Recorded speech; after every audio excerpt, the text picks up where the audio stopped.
সুযোগের অপেক্ষায় একদা এক অলস লোক ছিল যে একটি নির্মাণ সাইটে কাজ করছিল। নির্মাণস্থলের পাশেই ছিল একটি রিসাইক্লিং কারখানা। একদিন লোকটি দুপুরে খাবার খাচ্ছিল।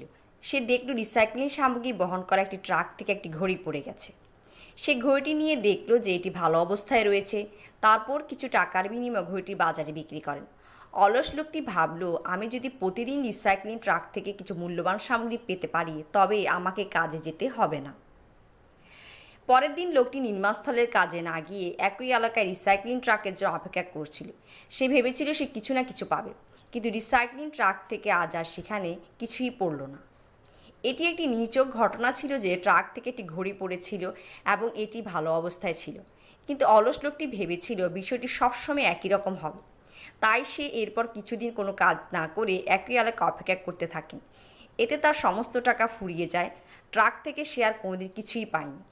গল্পের নৈতিক সাফল্য ভাগ্যের টুকরো নয়, যা আমরা কোনো প্রচেষ্টা ছাড়া এটি অর্জন করতে পারবো।